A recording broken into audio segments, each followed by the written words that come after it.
draw the audience in. Bring them in.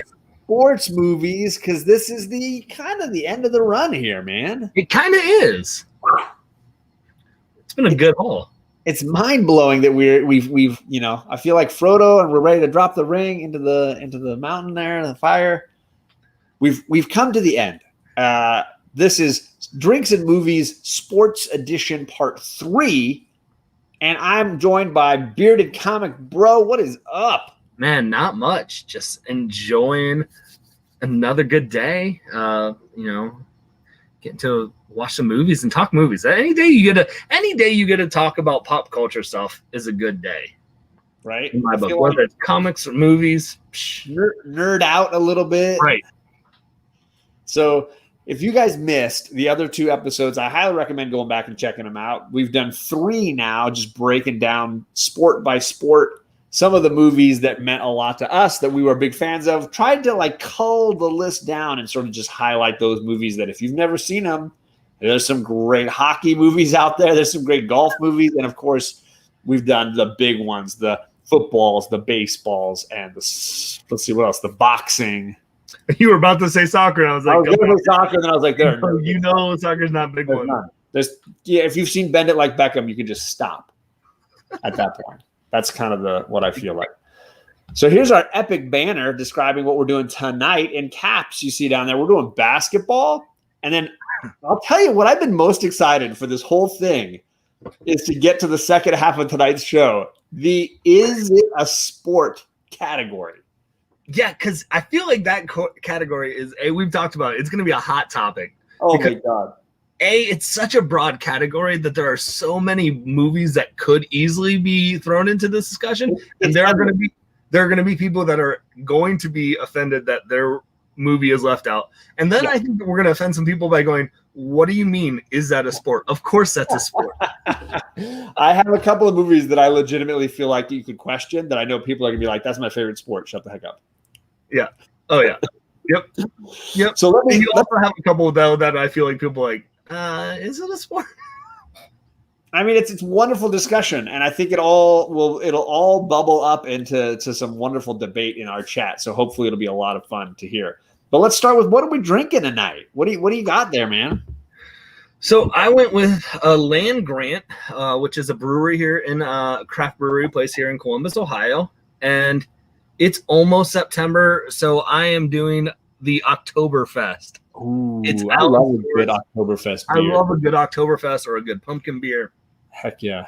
And so I know some people are like, you got to wait till fall. If it's in stores, I'm drinking it. You should definitely be into that. TJ, the Slab Dragon, is offending me right off the bat, which is no shocker. Basketball is my least favorite sport, but seeing you is the highlight of my day. Hey, I've had a pretty rough day too. This has been the highlight of my day right now as well, TJ. So at least we can agree on that. I will say, basketball is, if I was going to have to watch a sport, it is the sport I enjoy watching more than any other. But that's just me. Foxcatcher is not going to make my basketball list. I can promise you that. It's not. And Chris Barrett, we can tell you haven't watched the previous episodes because it was on Olympic episode 1. It was one of my picks. Actually, your sentimental pick for Olympics. That's right. Yeah, it was a sentimental pick. No, I don't. Was it sentimental or was it just I don't even remember. I think it was because it was a little dark for me. I think I was like, it was. So Foxcatcher definitely made my list for sure. It was on our first episode of is an Olympic sport. So what are you? I got my Hogwarts decanter here. It's got Jameson in it. Was that TJ got that right? TJ, yeah. So I'm gonna load that up. I am mixing my fantasy nerddoms here because my cup is a Game of Thrones cup. But it's just because it holds bigger pieces of ice for right now than the Harry Potter cups. So I decided to go bigger because I want more ice because our shows go forever and I want the ice to last. Our trilogy of sports movies is almost as long as The Lord of the Rings. Right? Exactly. Well said. So let's say hello to the chat. I got my Jameson cooling here in the cup. Let's roll in here. Ruben Guzman was the first guy in here. So Cowabunga, I love he's got the TMNT shirt on, the Jabroni shirt with his girl there. So awesome. Yes. Community member there, Ruben. Thanks, brother. Todd Christian, hello to you. And we got Perry watching The Discovery on Netflix, and I don't know what that is. Ooh. Do you know what that movie is? Is Perry watching a movie that neither one of us know? Boom. Probably. That just happened. He's not in here anymore, though. He just checked and then he left. Oh, yeah. Well, naturally. Z collects. Hello. Late nighters. Yeah. This is a little later than we probably would normally want to go, but it's just been the way the last few episodes have been for the show. Trying to not jump on other people's shows and, trying to find a balance. So trying to be nice about it. When we started doing this, though, I legitimately felt like nobody was doing Saturday night shows that weren't auctions. Right. So I thought, let's talk about movies on Saturday. Nobody else is doing stuff. Now it's like everybody's doing stuff. I'm not saying it's because of me. I'm just saying maybe I just picked an off night and didn't realize. Superior Hero reviews. Chris Barrett. I got issues. He says, I'm here for the gangbang. You might be watching the wrong show. I'm not saying you're for sure watching the wrong show, but you might be watching the wrong. I don't rewatch live shows. If it's live, it's not meant to be rewatched. Words to live by. I will tell you, the chat's going to be good as long as I got issues and Chris Barrett are in it. Right? No matter what happens, somebody's not going to like it and somebody's going to love it. That's all I know. Do you never worry about others? Yeah, there's always going to be multiple shows, multiple things. But I appreciate the 9 of you right now who are hanging with us to chat this up. We're going to be doing basketball, and then we'll get into this miscellaneous wild category to finish it all out with. Will Ferrell did do a basketball movie, but you didn't name it. What is it? Semi-pro? Boom. There it is. All right, so let's look at our list. Let's jump over to the wonderful world of Greg and his amazing slideshows. Let me test this mode right here. Okay, I can put myself, but you're off screen. I'm just looking at. They gave me some new options here, so I'm just trying to test some things out. But here we go. The sports edition with basketball instead of the football, and which before that, I think you had a soccer one, if I'm not mistaken. Boxing gloves. There you go. I love these. These are great thumbnails, by the way. Thank you. And I love that you included this. Yeah, I felt like if we were talking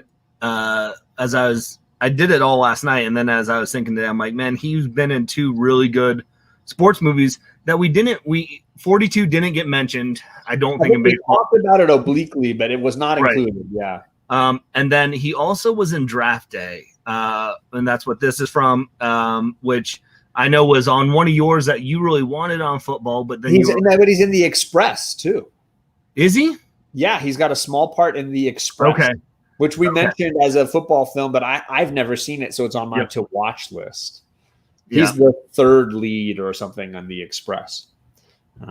And so I feel like it's something that, us as comic nerds and fans, we heard the news last night and it, wrecked a lot of us. And obviously the comic YouTube community is going through a lot already. And so, but I felt like, man, we can't talk about sports movies and not mention Chadwick real quick, because he was in some really good sports movies. Iconic, I would say. Yeah, I mean, honestly, 42 alone, I think, would be enough. But then you throw in The Express, and I didn't realize he's in the Draft Day. I totally forgot he's got a small part in Draft Day. Yeah. So it was one of the guys that Kevin Costner was kind of looking at, and he ends up getting him. Yep. So great. Yeah, underrated. I was really excited and happy that my dad made me watch Draft Day. That was a really good thing. Yeah. Coach Vic agrees. He's like, yes, there it is. People talking about Space Jam already. TJ says there are no other shows on. I wouldn't be there if there was. So I appreciate that. Hey, at least you're honest. Chris Barrett says rewatching live shows is like going on vacation in New Jersey. People do it even though they know they won't have fun. Burn. Ouch. But hey, that's what we love about this chat. They are hilarious and they are ready for sports talk. And and of course, I got issues. Lives in New Jersey. He's ready to go. He's already set. So thank you for including Chadwick like this. That was really cool. And I know I'm wearing a sarcastic Wakanda shirt right now, but I definitely was a a big fan of his acting and of that character. I mean, I love the Black Panther's a great character. Yeah, phenomenal. So I watched that today with my kids. I'm sure a lot of people did, but I watched that with my kids today. All right, so there we go. Basketball. And it's funny, I brought this up with my dad because he came over for dinner in our backyard today, a little COVID dinner time, and he brought up the air up there. He brought that up. So it's hilarious that you got Kevin Bacon on there. I mean, that was one of the first ones I remember watching as a kid, like the air up there, and not understanding the whole recruitment aspect. But man, Kevin Bacon does what he got to do to get. Hey, yeah, you gotta work hard. In fact, there's a few movies on this little page right here about coaches working hard to get the players they need to win the game. That's a bunch of stuff going on there. Before we talked before going into this, I was messaging you. I forgot like how hard basketball was going to be for me to pick my list. I feel like there are a lot of really good ones, and so I know we're going to upset some people by leaving some off the list. Yeah, there's a ton of good ones. Again, I think we've talked about how baseball seems to somehow have the majority, like it has the stock market kind of cornered on sports films. I feel like basketball and football are right there on its heels coming up. And of course, boxing has a ton as well. Yeah. And I see, we put Space Jam as an option for basketball instead of kids' sports movies. And Coach Vic told me about the fish that saved Pittsburgh, which I'd never heard of. So that's definitely on my to watch list. But he mentioned that one to me offline the other day.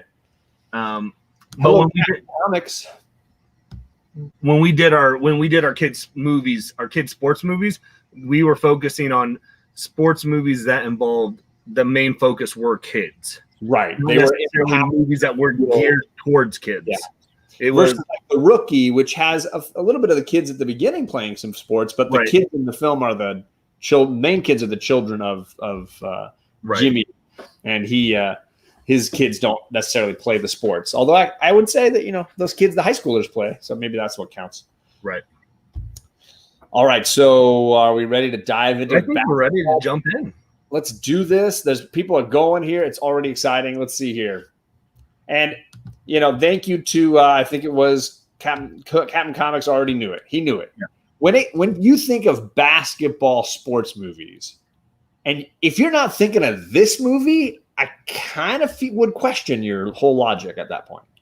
Right. I mean, you have Indiana as the epicenter of basketball. It's what you imagine people, and then to take place in it. I mean, it's everything you want in a basketball, or at least everything I want in a basketball movie. And I mean, good golly, Gene Hackman is phenomenal.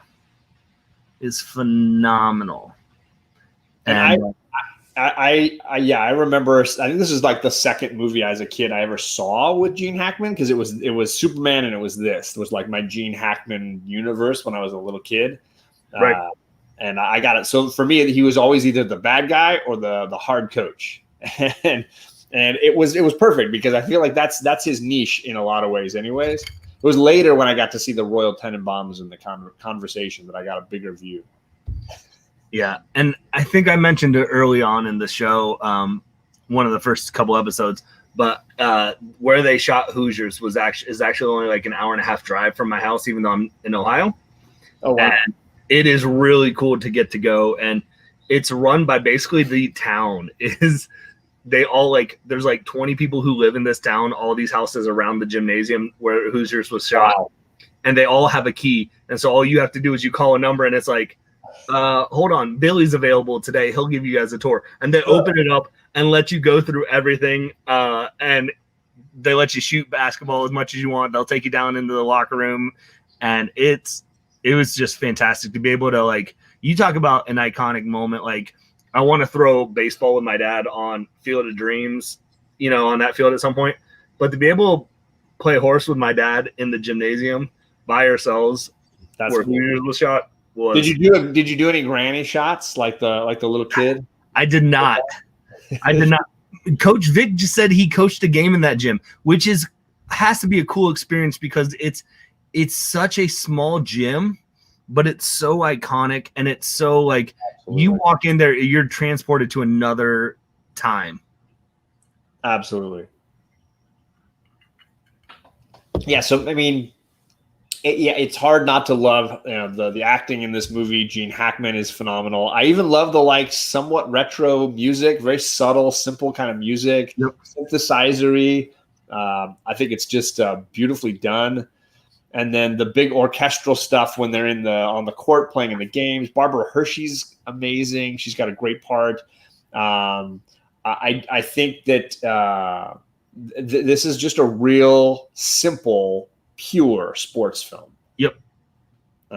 So yeah, I know that there's a lot of jokes going on in here. I see Juwanna Mann is coming up at this point. Air Bud. Some wonderful things happening in this chat. What's funny is there's some of these movies that people are naming, like, and I definitely like pulled up a list to see like if I missed anything, and I'm like, did I miss any movie? And the couple lists I pulled up definitely did not have Juwanna Mann on it. They did not, shockingly. I didn't notice that either. However, as soon as I saw that comment, I chuckled. This is my friend Noelle. I'm assuming it's her. Maybe it's her daughter who I taught this last year. But yeah, I did hear that they moved Jackie Robinson Day due to COVID, and then it happened to land on the same day that he passed. So, that's crazy. Well, because also crazy. Wasn't it Kirby's birthday yesterday too? It was. Jack Kirby, the writer who created the Black Panther. Yeah, crazy. Too many crazy things. So yeah, Hoosiers was the originally when you and I dropped our lists of our favorite basketball movies. The only one that we both had was Hoosiers. Yes. Then there were several that were like, I kind of like this one, and you kind of like. Okay, we'll agree on this one. We agreed on the other ones, but this was the only 100% had to be. This was the first. I think this was the first time we made a list where it was like, it's not that we disagreed with the movies, but we had some others like, okay, I can put that in, and right. we had to convince each other a little bit, or why did we put what we put in? Yeah, the priorities were not as crystal clear aligned. But yeah, I mean, and that's why I had to start with Hoosiers, because I feel like if we didn't have that as a first slide, people were like, what about Hoosiers? And we didn't even mention Dennis Hopper, who has a great role in this as well. I want to say he was Oscar nominated for this, but maybe I'm remembering wrong. Not blanking on that. I should know that too. I think he was. If he was, let's move on to our next basketball movie, which is Love and Basketball. I love this movie. I mean, it's a great look at sports, but also like athletes and the relationships between. I mean, this movie for me, it's got all the like spirit and joy of the game, and the way they draw the love story through this one. I think it's just a hugely underrated movie. Sorry, I don't know what issues he's talking about. He's saying, nah, fam, nope. So he may not like this movie, or he might be talking about something totally different, like plastic surgery and Eddie. My guess is he's not a fan of this pick. Could be. See. Todd Christian says it was a great movie, one of my favorite movies of all time. Boom. Hello. Sorry, I didn't say hi to you, Mo, and I thought I missed somebody else that had rolled through here, but maybe I'm forgetting somebody. Yeah, I mean, I think this is one of the few too that you get representation for women's athletics, especially when it comes to basketball. And to see that, I mean, you see the kind of the different struggles too that she faces that he didn't face, and of kind of trying to have to work, and he's a legacy player and some of those aspects, and to see that dynamic between them both, because collegiate sports is a tough thing, and to try to balance school, collegiate sports, athletic, and then any type of relationships and friendships, it's tricky. So I thought it was a really cool, interesting thing to see the story progress throughout that. And again, I think it's an underrated movie. Absolutely. And I love their little one-on-one match at playoff when they play together. I think it's a wonderful like loop to the film. And for me, yeah, it's heartbreaking, Beautiful movie. So yeah, I agree. Omar is not a very tall actor, but most actors aren't. So I'm not. It didn't bother me that he's not like a typical basketball player height. I'd rather have a better actor than like a person who's just a giant and can't act. So yeah, for me, yeah, this was top 5 for sure. Right. Oh yeah. The way back. I'm gonna question that call. I mean, it just came out recently, so I haven't been able to see it. That was with Ben Affleck, I think, right? Yes. I haven't. I mean, I honestly, it's one of those I have not gotten to see that movie, and so it could be up there. I just haven't seen it, so who knows? Yeah, I would say Omar Epps is too smart to play basketball at USC. Maybe not too smart to play basketball, but at USC where they had him, yes. Burn. I love it. Oh, that's for you, UCLA fan. There you go. I appreciate it. All right, next up is one that just got mentioned by I Got Issues in the chat. We talked about this a little bit when we talked about Spike Lee and Denzel Washington, and I think this is an underrated Spike Lee movie. I really love the way it looks at father-son dynamics. I think it's a fantastic look at that relationship, and the Denzel son, Ray Allen relationship is just really, really well done. Yeah. And I think this is, like you said, this is the first. One of our debates coming up to this was the question was raised was, is there enough basketball in this movie? And I want to say it's like the end of his high school season and the start of his college career, and it's the gap. It's the gap in between. So did you get to rewatch this week? I did not. No, I've seen it twice, but it's been a little while. So I got to rewatch it, and I was like, man, if John rewatches this for a while, he's gonna be like, "Where's the basketball?" And it really takes it because it doesn't. You don't even really see anything. That time, right? It's like you see his final high school game, right? Not and really. You don't even. You see clips, very brief clips of some stuff that they put together. A lot of it, any of the basketball scenes, really just take place on the playground court, which I think is great. It's more of the relationship between Ray Allen or the younger version, the young Jesus Shuttlesworth and Denzel. So it's a flashbacks, so there's a pretty significant flashback that sets up the movie, and I'm not gonna give stuff away of like what transpires to get the characters to where they are. They kind of show that in the middle of the movie, and that's a lot of the dynamics of Denzel with a young Jesus Shuttlesworth. And then the last 20 minutes is kind of the dynamic of grown up Jesus Shuttlesworth and his father, Jake. And so I think those scenes enough, and that's where it gets into the mindset of, is it a sports movie? Is it enough? Like, I feel like I was on the edge with this one, but I love the performances and the story so much. I was willing to say, yeah, let's give this a ride. Just like I think you were the same way about Love and Basketball. You're like, I like the basketball and stuff. There, it's near the bottom of my list, but let's go for the ride on this one. Right. And I think that's because it goes to, it's a difference from like Green Street Hooligans, where like, is it a soccer movie? Yeah, it takes place, but it really takes place in the world of soccer without really needing to mention soccer. Yeah, where this takes place in the world of basketball, and you see some of the others, which is why I think you could have fought for draft day or something if you really wanted to, because it's just another side of that sport. I mean, Jesus Shuttlesworth is a legendary name. Right. Till this day, Rihanna is called Jesus Shuttlesworth by basketball fans. Yep. And actually, Greg was saying that when they wore like special jerseys one game, he wore a Shuttlesworth jersey. Yep. And I do have a Lincoln High School Shuttlesworth jersey that I had on for when we were talking Denzel. That's cool. Or Spike Lee. I forgot that. That's cool. So yeah, it's up there. I mean, the performances of Denzel is, like you said, that dynamic between the father and son and what they're going through, and it's amazing. And it's Spike Lee. I feel like if nothing else, you're going to have a movie that packs a punch, that has Right. a real emotional wallop to it. And this for me is one of his more underrated, heavy hitting movies. It's just a really powerhouse movie. Yep. All right, let's continue on. We got 2 movies down. What do we got? 2? No, we got 3 down. 2 more left. 4th one on our list, and people have been saying it in the chat. This was my second has to be on the list movie.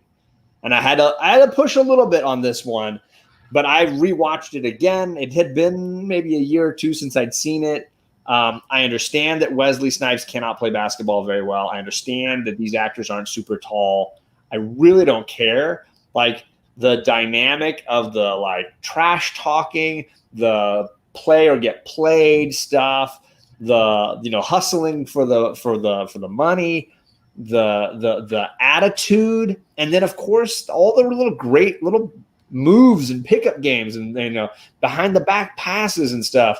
There are so many great little basket. I mean, this is the almost the yin and yang to Hoosiers, right? Hoosiers is like the pure joy of high school sports, and this is it's all about the money. Like, let's just play for the money side of it. And I love the yin and yang of these 2 movies. Well, and I think you also get the representation of Midwestern's take on, basketball, right? The cornfield basketball, and then you have the streets of LA, of, the beach basketball court, it's a culturally completely too. Let's go into this.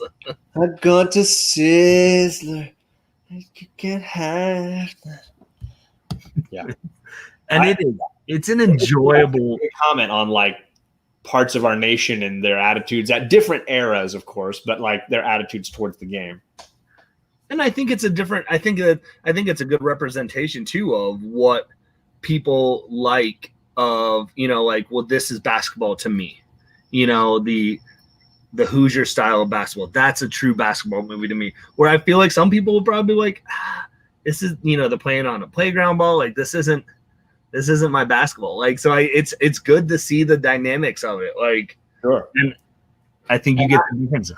I think also this movie packs a huge wallop when it comes to charisma of the lead 3 actors for me. Like Wesley, Woody, and Rosie Perez, the 3 of them are all aces in this movie. I'm not even a big Rosie Perez fan. I recently watched Birds of Prey, and I can legitimately say that movie's a piece of shit. But she is phenomenal in this movie. She is hilarious. She is on point. She steals every moment she's in. And of course, she's, semi-naked as well, which doesn't hurt. But then you have these 2 guys, the chemistry between the 2 of them, the back and forth between Woody and Wesley. The 3 lead actors are all spot on. Yeah, the hustle aspect of it, it's fantastic too. It is a freaking enjoyable good movie. I love Mo's play on words here. This movie got me into Jeopardy, meaning it got you into trouble, or did it get you into watching the show? Because I can understand both ways. Yep. Yeah, I mean, who would have thought I could legitimately believe Rosie Perez on Jeopardy? But the movie convinces me that I could believe Rosie Perez knows foods that begin with the letter Q. I believe it. Quiche, quince, quail. Ooh, Chris Barrett coming in with the hot take. He says, Wesley and Woody carried the movie. Rosie Perez couldn't act. I agree. I would say the same thing about Jennifer Lopez. Doesn't mean I don't think she's perfect in Out of Sight and that Rosie's perfect in this. They fit those roles perfectly. I agree with that. So, for me, this was the only, when I came up with my list of basketball movies, I had 2 that had to be on the list, and it was Hoosiers, White Men Can't Jump. Everything else was a whole bunch of alternates that I was willing to push and pull and say maybe this one's better, maybe that one's better, but it had to be those 2 movies. And this was in I had 3 that were fighting for my 4th and 5th picks. And so Love and Basketball, White Men Can't Jump, and another one that we'll talk about later that we're all fighting for those. Do you have anything more you want to say about White Men Can't Jump? I'm ready to go to our last before we get to the sentimental picks. I will also say, and this has happened a ton, another movie by Ron Shelton, right? We've talked about Ron Shelton with Bull Durham and Tin Cup and White Men Can't Jump. This is the guy who wrote all of these movies, and he directed all 3 of those movies as well. He didn't direct all of the movies he wrote, but he did I honestly believe when it comes to sports movies, there's just nobody. He is the Steven Spielberg of sports movies for me. He's the guy, and he's got others that we haven't even mentioned yet at this point. Right. All right, let's continue on to Twist, another movie written by Ron Shelton. And another one. This was one that was definitely on my list that I was like, it needs to be up there. I mean, Nolte, Shaquille O'Neal, Penny Hardaway. So freaking good. Got to rewatch this again recently. And I know we kind of were talking, and I feel like what I liked about Blue Chips is the aspect of, I feel like it was doing what Any Given Sunday was trying to do, and I feel like Blue Chips did a better job. Where it was where it knew what lane it was trying to stay in, Grown Ups. You had me until the end. Most unrealistic recruiting, but best basketball playing. There you go. Yeah, I think most unrealistic recruiting, but I don't know what recruiting was like in 1994 when it came out. I will legitimately say there were people getting cars and tons of money, and there's definitely been these elements. I think they definitely played it up for this movie. And they have a coach who basically seems to go from 0 to 100 in like the course of the story, where he's like, I'm not going to do this. Now I'm going to give it to everybody. And so that journey is kind of like extreme. Right. I think for the people that get like going too far with this kind of thing, it's probably like death by a million paper cuts, as opposed to like getting like one huge season where you just go crazy. Yeah. I feel like I agree, but I also feel like it's why I feel like the ending works for how they do the ending. Because I don't think the ending works if he didn't go from 0 to 100 and do such a quick change of about turn. What fun is the chat going to be if you're just going to let Chris have his ravings of his lunatic mind? The ending, is I think as unrealistic maybe as the arc of the character in general. Correct. And that's my biggest flaw with the movie in general, is it feels more written and less realistic or natural. But it's a hard-hitting movie, and it is somewhat depressing if you're a big fan of the sport, because it is like that. I love that you said you compared it to Any Given Sunday, because I do think this film lays its feelings out on the table and doesn't try to half-ass it. It legitimately says booster clubs and these things are really bad for college sports and college athletes, and that they're hard on the game. And it wants to make that point, and it doesn't do that by making everything look beautiful. It makes it by tearing back the Band-Aid and really looking at the wound. And I really liked Shaq's character in this, of where he plays it off of like that he's dumb, but he really isn't. It just was how he, what he was trying to figure out where he was at and where he fit into stuff.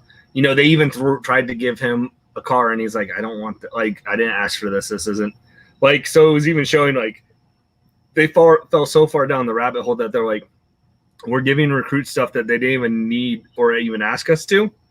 The tractor? Are you talking about the tractor? No, the tractor was asked for. Yeah.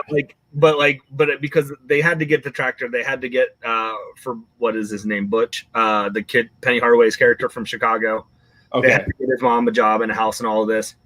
And I think the fact that they then showed that they were going to do the same for Shaq, even though Shaq's like, oh, I didn't ask for this. Right. It was what they were going to. So the chat has asked us about documentaries. We had a conversation about this. We decided we did not want to include documentaries in this because we felt like it'd be hard to compete. And where do you draw the line? Is it a cinematic documentary? Do 30 for 30s count? Do The Last Dance, that ESPN just did, do those count? Hoop Dreams is great. It was a great documentary, but we kind of felt like, whereas if we go down that road, we could open it up, because More Than a Game, the LeBron James documentary, that went to theater. So does that count? But does a 30 for 30 not count? And we felt like maybe we'll do a documentary someday. Or, the next time we get together, we're hoping to have some guests on. If they want to bring up docs, we're happy to talk about it. I think my concern was, like you're saying, I think there's over the last 10 years, maybe, with all the ESPN, Ocho channels and whatever, that they've got a ton of docs out there, a ton of TV produced documentaries about everything. And HBO even has a whole documentary sports series that they do every year. And I felt like you could just pack your list full of these things. Now, I do agree things like Hoop Dreams are above and beyond a typical documentary. Right. They are a category of their own. There's some documentaries like the ones on Muhammad Ali and such that are just so great. You could argue their place and point. And there are some great ones. So we don't want to belittle any of those because there are so many good ones. Well, and honestly, I feel like there are some really good ones that aren't well known. And like you could go down such a huge rabbit hole of what constitutes, because there are some really great ones. There was one where is Esteban or something, and it was about a player. It was kind of done by a company called Homage, which is a sports t-shirt company here in Columbus, Ohio, but they've gone kind of national. And is it just in the last few years? Yeah. Okay, I think I heard of it. It was he was a number one recruit in the nation kind of player, and he was from city of Columbus here, and it was kind of like showed you the journey of like if you Google him, like it's hard to find anything about him and stuff like this.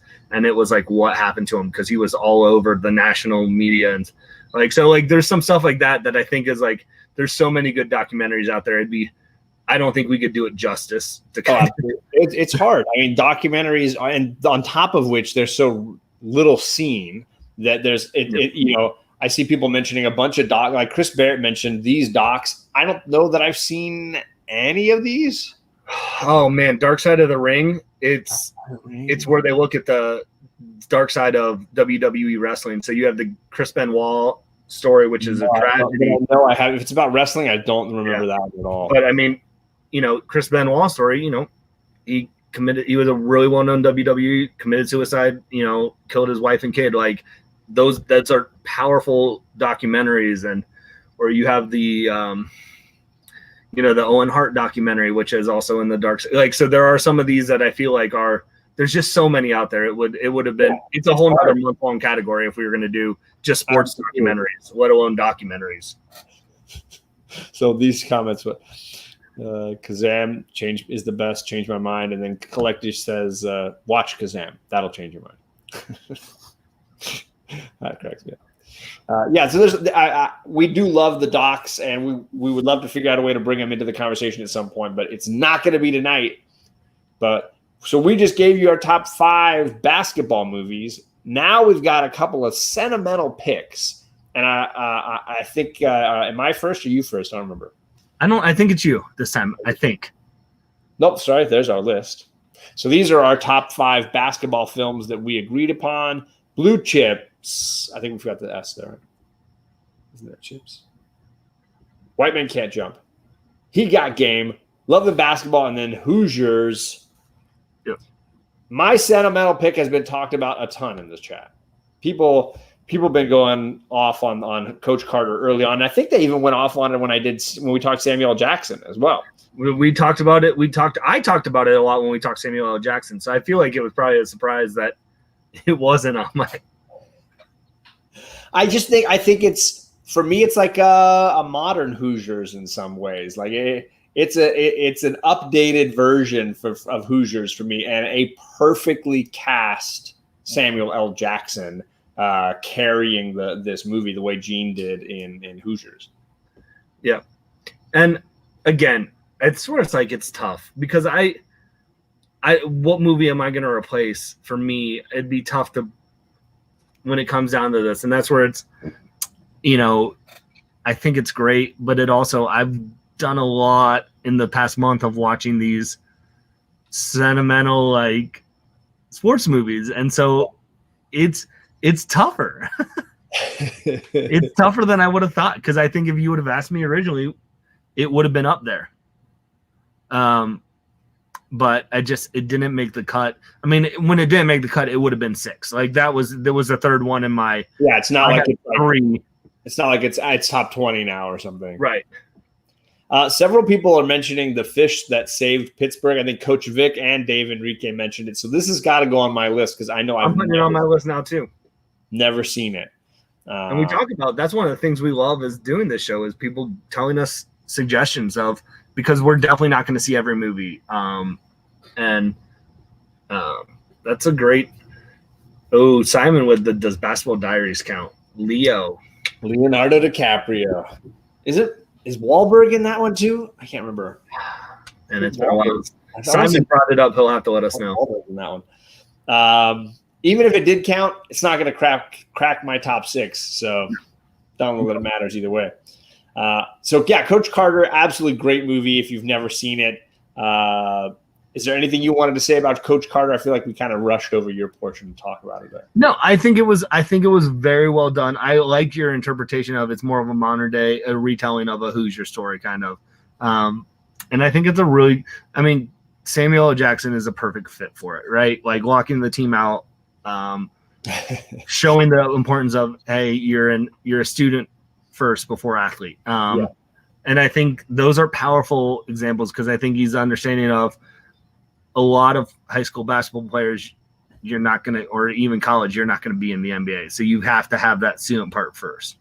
Right. And I think that's a very powerful aspect of that. It's Hoosiers in the Hood. That's hilarious. And several people say I was right. It does have Mark Wahlberg in it. So boom. Nice. Memory still works. It was like an early Wahlberg role. Okay. He was pretty young at the time. All right, well, let's look at your sentimental basketball pick, which has come up in the chat a few times. Space the Bill Murray classic. If we want to talk about one of the greatest soundtracks there is, I had this on cassette tape on repeat nonstop. This is why it's sentimental pick. It's fun. Almost a music video, right? Yeah. It just is. Again, we didn't. But there's no kids in it. There's no kids in it. There's no reason Air Bud really wouldn't have been in our kids movie. Like, there's no kids in this movie. I know it's like 4 kids, but so is The Rookie. I mean, the movie The Rookie is rated G. If you guys didn't know, that's a G-rated movie. And I mean, it just is. What I think is so great is, from just a technical standpoint, I've always been enthralled with when you bring animation and live action together, and it's done. Who Framed Roger Rabbit, Space Jam, Mary Poppins, Old Bedknobs and Brooms. I think that is just, and watching those documentaries are, it's fantastic.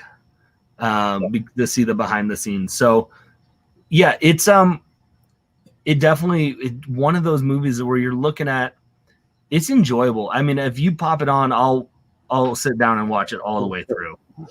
Yeah. And there's man, the chat is clearly enjoying this a ton. Oh, I didn't say Who Framed Roger Rabbit is for kids. Trust me, I did not say that. Yeah. But it's man. Yeah, I mean, I remember seeing this movie, and I was a big Looney Tunes fan. So seeing all those characters come into interaction with the athletes, the Larry Birds, the Michael Jordans, and then I was a big Bill Murray fan at that point. So I was super pumped watching Bill Murray be Bill Murray and interact in all these great ways. I think it's hilarious. Yeah, and it's crazy for me to say that a movie about aliens who come down to take over and challenge the Looney Tunes, the story actually made sense to me. Like, why Michael Jordan wasn't kidnapped. Like, they did a good job of having it when he was playing baseball. Like, the timeline fit well. Like, they have to come up with some weird thing of why Michael Jordan didn't get to. Like, it was real life. Like, yeah, he had quit basketball at that time. Like, he was playing baseball. Yeah, I'm glad that you picked this and put this in here because I was feeling a little guilty that it didn't make mine. It would have been in that number 6, 7, 8 spot for me, like somewhere in there. Man, I'm just gonna say this: if you would have picked Space Jam, I would have gone with my other sentimental pick, and it would have been Celtic Pride. Okay, so I'm glad that I didn't want to have to like argue about Celtic Pride. But that's why it would have been a sentimental pick. Come on, Dan Aykroyd, Daniel Stern, Damon Wayans. Daniel Stern is hilarious in that movie, but it's so funny. It's still too Home Alone for me. Not enough Karl Malone. Ooh. Ooh. See a little play on words there. All right, there we go. Sean Bradley's still waiting for his pick. So that's our basketball picks. She don't. Yeah, I don't think we had too much controversial people. I mean, we got a couple of the. Ooh, no. As soon as I say that, TJ's bringing it up again. Eddie was definitely top 7 to. We talked about it. We did discuss it a bunch. I just think these others are better. Although, however, if it was just my list, Blue Chips probably wouldn't have made it, and Eddie might have worked its way up a little bit. I don't know. You're a bigger Blue Chips fan than me, and I'm a bigger Love and Basketball fan than you, I think. That was kind of what I was picking up. And, yeah. The Monstars theme song is awesome. I agree. It really is. I mean, I hate it. The thing is, the problem with Eddie for me, 90%, I feel like I got issues agreed with more, but I could be wrong. He's the hot take king. You got to be ready for that. All right, should we move on to Miscellaneous? Yeah, I will just say for TJ, just to let him know. I mean, Eddie had a better shot, but it just wasn't realistic because the Knicks made the playoffs. They don't make the playoffs. Like it just was an unrealistic. It became a fantasy at that point, and it just we've talked about it where a movie like crosses a line where it breaks that realm of like, believability. Bringing a fan in the coach, that's believable for me. But when you take it to the Knicks make the playoffs, I'm like, that's not believable. That's not. Give her a winning season. I think that would have been enough of a push. Above the rim. We did not talk about above the rim and Marlon Wayans. I love when Stay Puft comes in here. He's always going to push us to some cool things to talk about. Thank you for coming by, Simple Simon. I loved basketball at the time, and Orlando was my team, but Blue Chips, not so much. He's from Australia. They don't know basketball. Oh my gosh. Outside the realm of reality, but Space Jam is totally realistic. Absolutely. Right? There you go. Yeah. Teen Wolf. Oh, I did consider Teen Wolf top 10 basketball for me, for sure. You did. You brought it up. All right, should we move on? I think so, because I think this is where people are gonna. This is the hot take section. Yeah. We're entering into the is it a sport category? And for me, like I've always, I'm not a big sports fan as far as watching, and I only play certain sports. So there's a ton of things that I'm like, is it really a sport? And we could have a discussion about fine motor skills and gross motor skills. And is a sport only gross motor skills where you're doing big things like kicking, throwing, jumping, running? Or is it fine motor skill? Is a video game a sport? Like the people who play on the ESPN, the Ocho, and they're doing the video game championships. Is it a sport? There's a ton of them. And I even was discussing last time and throwing a few shots at NASCAR. Is it a sport? I know you got good hand-eye reflexes and all these things, but there's a lot of fine motor skills, not a lot of gross motor skills there. And so I had some interesting thoughts and comments about some of those things. And then more than that, is it a sports movie? Is there enough sports in it to justify it being a movie about sports? I don't know. I think for the most part, what I dealt with, I use this also as my miscellaneous category. That's what we all did. We both did, I think. Like, I think because I know we're going to ruffle some feathers, but I will be the first to tell you MMA is a sport, 100%. So, like, I'm going to put an MMA movie. However, how it's done. So, is it necessarily a sports movie enough? Is there enough aspects? If a wrestling movie pops up, yeah, I'm going to say it's a sport. Like simple science shot at you there. But then you can get into some stuff. I'm going to say NASCAR isn't, just because I know it's going to rile feathers. Boom. And look, they don't get issues upset. He's got the Days of Thunder, Talladega Nights, right? There's a lot of car racing. I mean, Cars. Let's just be honest. Cars is an animated racing movie, right? Some Kingpin love. Some MMA is a sport right there. I love. See, we knew we'd get people riled up. Searching for Bobby Fischer. We had a couple of conversations about searching for Bobby Fischer. That was when we did one of the episodes of African Americans in movies. Chris Barrett, not like Tom Cruise. There you go. Love racing movies. Look at him. He's got a whole slew of them there. Basketball. I knew that would come up at some point. I knew it would. Going on ESPN, so it has to be a sport. I will say, I would be pumped on a curling movie. One of the things we did differently with this one is that we are letting you guys know our top 5. We've broken it down into I have 5, John has 5, because we're like, there's no way we can agree on 5 together. And so we just said, we're picking 5, I'm picking 5. And we had we had that in our soccer show. So if you missed that, episode 1 of this series had soccer, and Bend you better believe Bend It Like Beckham was in there. We're not going to shame 75% of the globe that prefers soccer or football to all the other sports. So that had to be given its own category. Absolutely. There is defense in auto racing. Is there? I mean, you just try to keep the car in front. You got to get in front and keep them from getting past you. I don't know. If it's on ESPN, it's a sport. That's a slippery slope, my brother. Slippery. Are you saying that like professional card playing is a sport? Because they have like Texas Hold'em, right? Cornhole. I'm saying hot dog eating competition. It's a slippery slope that we got here. We got some very questionable choices. I've yet to see Victory collect a lot, so I have to. That is on my soccer list for sure. Along with, I wrote it down. What was the soccer movies you were talking? Goal, and then someone suggested Shaolin Soccer to us too. Shaolin Soccer, yeah. Cannonball Run. See, these are interesting ones. Why not? Does I don't know any mountain climbing movies that aren't documentaries. I mean, there's Free Solo is a great documentary about mountain climbing. Does Cliffhanger not count as a mountain climbing movie? It's interesting. There's no competitive mountain climbing in the movie. They're just climbing it for the joy of climbing it. Sign Spinning was on ESPN. Does that mean we have to count Point Break as a sports movie?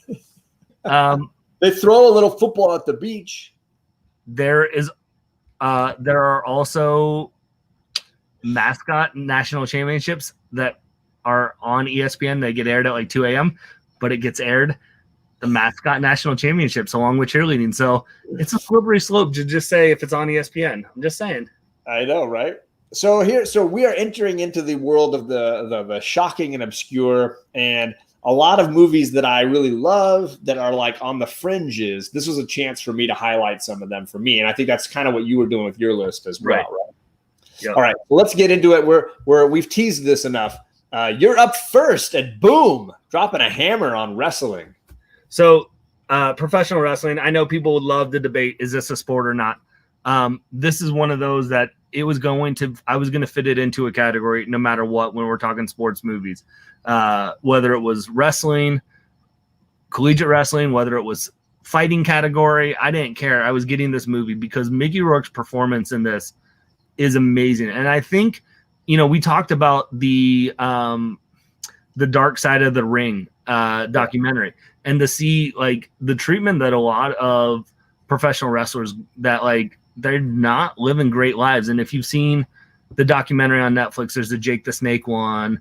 And I remember the one I saw in college about professional wrestling, and it was like, what is it? Is it the guy that wears the one who looks like the Texas Chainsaw Massacre guy, and he's got a big old beard, and Mankind? Is that what he's called? Mankind? Mm-hmm. Yeah. There's a documentary where he's like talks about the cutting on the forehead Yep. and how that works in wrestling. It's like, oh, there it is, Beyond the Mat. Beyond the Mat. That's the Yep. one. Thanks, Chris. Yeah, I saw that, and that was a powerful documentary on wrestling and the toll that it takes. And I did feel like this was the cinematic version of that documentary, the fiction version. Yeah. And I thought, I just think it's so, I think it was so well done. The interaction with his, trying to rekindle that relationship with his daughter, the father-son or father-daughter connection. He's working, dude was the height of his career, and now he's working as in a grocery store, which you just don't imagine. And that's not a knock on that. It's just you don't imagine that transition to where that is. And I think Mickey Rourke's portrayal in this was fantastic. I know he was nominated for an Oscar, and I forget who he lost out to, but I was really upset when he did lose. Yeah, I mean, this was quite a. I mean, it was this and Sin City that felt to me like Mickey Rourke was kind of like on his comeback, right? And yeah, this is a powerful movie. I think the acting across the board is top notch. I think he really just nails it. I think it's painful to watch. I mean, you look at like the key moments in the movie where he's fighting and he's going back in, and it's painful. It hurts. Like you can feel it, Yeah. So I loved it. And like usual, I'll ignore Chris Barrett's comments because he's wrong. Well, sure. I wasn't paying any attention. Yeah, it was nominated for 2 Oscars. It did not win. Let's see here. It does not show me who won instead, so I'm not going to dig around and try to find. Who was our guy? One of the first. Who was in the chat? Like one of the first or second shows I hopped on. We were like, oh, well, who was nominated for Oscar? And they're just like, probably Gore Vidal. I mean, he knows. I give Gore Vidal a lot of credit for these drinks and movies shows. I started doing it mainly for having to have a conversation with guys like you and Gore Vidal. Right. So this is a great one. I'm going to show my first pick is the Karate Freaking Kid. So we started with 2 fight movies, 2 movies that are not boxing but are still combat sports. Admittedly, Karate Kid really just has sports at the very end. Everything up to then is just like a giant training montage. But this movie is seminal for me. Like, this was a big deal when I was a kid. I loved this movie. I wanted to learn a little karate when I was a kid. Everybody wanted to get with Elizabeth Shue. Elizabeth Shue was smoking hot. Everybody knew some guy like Johnny. You just were like, God, that guy's a dick. I think this was just a seminal movie for me. A really great movie. And, I couldn't imagine discussing sports and kind of not including this. Again, I know that it's not a traditional sports movie, but I do think, like Simon is saying, that competitive karate is a legitimate sport. Like, it's a sport. These guys are training. It is hard. And at the end, there is a ton of competition at the end. That whole final sequence is all competition. Daniel's son cheated when he did the crane and kicked Johnny in the head. That shouldn't be a point. Is that what you're saying? I hear Cobra Kai is very good. I've not watched anything beyond the original 2 films. I don't even think I've seen 3 or the next Karate Kid or the remake. I haven't seen any of those.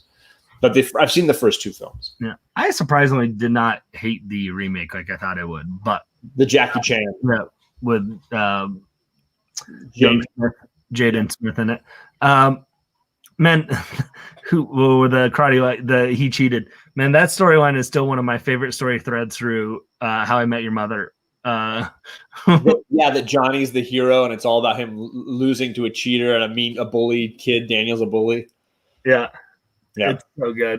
Yeah, and honestly, there's elements in that from what I hear in Cobra Kai. So okay, I need to watch. I've heard nothing but great things about Cobra Kai. I need to watch it. So, and shout out to the acting again, because I think Pat Morita really kind of redefined himself after like all the Happy Days time. I mean, he had a whole career like playing against type, and then this where he played a more traditional Asian acting role in this era, and yet also had this incredible. I mean, the sequence when he's remembering his wife and he's drinking too much, and you get to see the core of the man. And I think it's beautifully done. It's a great performance by Pat Morita. Really beautiful. Yeah. It's on Netflix. I thought this was like a Hulu show. It was a YouTube. So it was a YouTube special, which is why there's only so many streaming services. I have more than most, I feel like.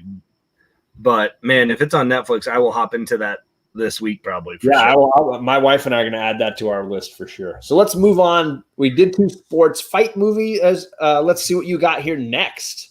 Ooh, basketball continues. Nope. Not basketball. No, it's not basketball. It's not. It's the bleachers. It's the bleachers. But you know what they say. The best sight on a basketball court is when there's wrestling mats covering the door. So I'm so pumped you picked this because I'm a Tom McCarthy fan. Yeah, and Paul Giamatti, fantastic. This is one of those, I obviously watched it because, as you know, if you've watched the shows, I have an affection for wrestling, for this type of wrestling. I enjoy professional wrestling, but this is my sport. And I think it's a good, it just is one of those stories that you see the struggles of, I feel like a lot of people with just life sometimes. And I think it's a very good adaptation of, I forget they're like the 2 coaches are insurance salesmen or something, and they're trying to deal with that. He's struggling, Paul's character's trying to struggle with, just being a, person to his family. And now then he's also like trying to coach this team, and this kid that comes in who comes from a bad situation, and he's basically like, well, we'll adopt you. We'll adopt you kind of thing. Like, and it just is a really good movie from start to end right there. And I know when I put this on the list, you got really excited because you love his movies.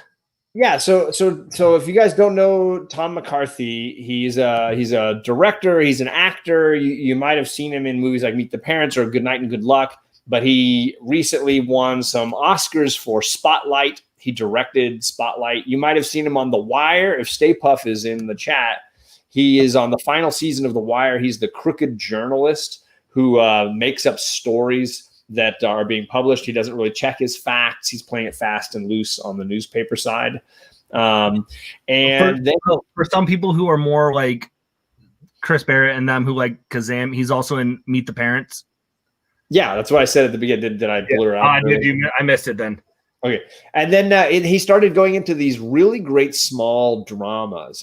He got a lot of popularity with The Station Agent that had the actor from Game of Thrones, Peter Dinklage as the lead. And then he did The Visitor, he did Win-Win, and then he ended up getting really hitting it big with Spotlight, the film about the scandal concerning the Catholic Church in Massachusetts.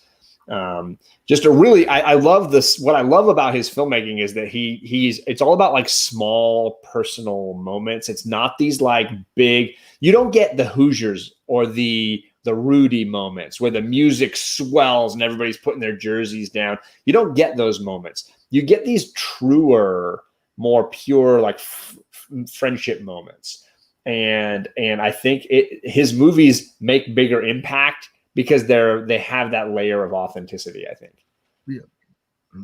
And to just have I feel like to have a good movie about high school wrestling as involved in it, whether it's a main storyline or not, I think there's my boy Cap. I know he's a wrestler like I am. So, to see something that's good, that's not a hokey movie, that like, if you don't even like wrestling, you can just say, watch this movie. It's a good movie.